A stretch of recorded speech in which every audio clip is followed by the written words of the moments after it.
Welcome to War India News Hour. Online shopping will continue to reign. Adoption of digital wallets, digital gift cards, QR codes and barcodes have accelerated in the past 12 months.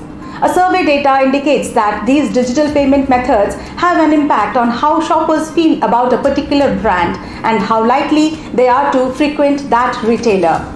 Compared to other countries, India leads by a margin when it comes to frequent usage of all given digital payment methods, that is PayPal, digital wallets, peer-to-peer apps and barcodes or QR codes. At the same time, contactless payment innovations like QR codes are keeping Indian businesses moving sans hands.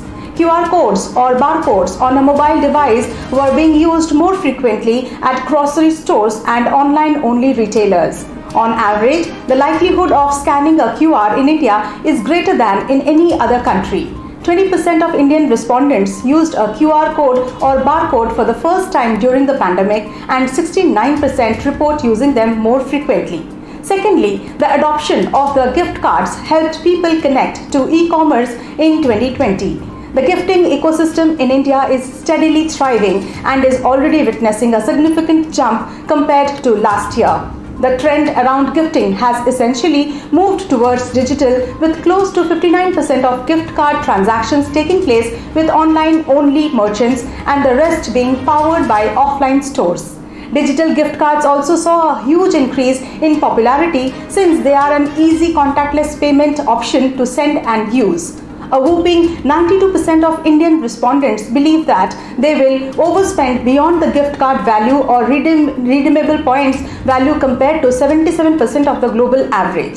75% of Indian respondents prefer to buy a digital gift card over a physical one, with 50% of them buying it for the sole purpose to make purchases online. With this rising trend, an equal focus should be laid on implementing an appropriate level of encryption and security in the digital payment ecosystem.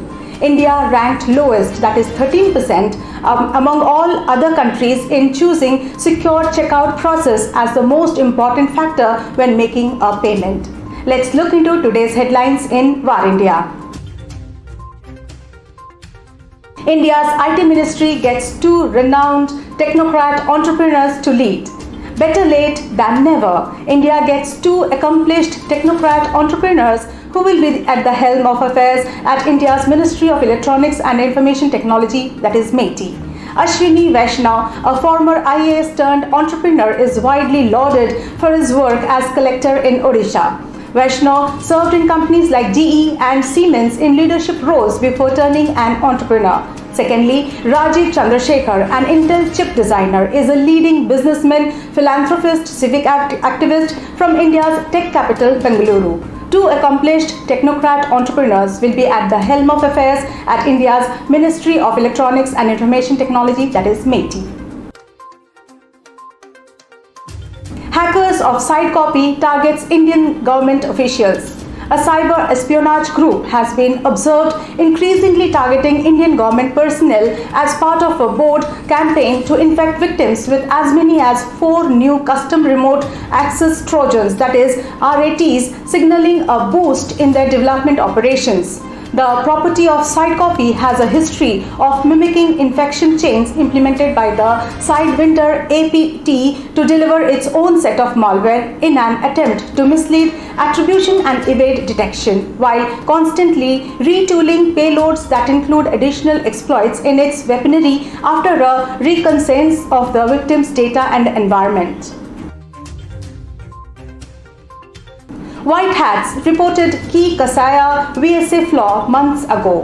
One of the vulnerabilities in Kaseya's IT management software VSA that was exploited by miscreants to infect up to 1,500 businesses with ransomware was reported to the vendor in April, and the patch just wasn't ready in time. Sources said deployments of Kaseya's flagship virtual system administration, that is VSA product, were hijacked at the start of the month to infect ReVil extortionware into networks around the world. Kaspersky Lab said it saw evidence of 5,000 infection attempts in 22 countries in the 3 days since the first attack was spotted. Moglix acquires e-commerce platform Windaxo. Tiger Global backed Moglix into the B2B industrial goods marketplace has acquired Windaxo, an e-commerce platform for buying and selling used machinery.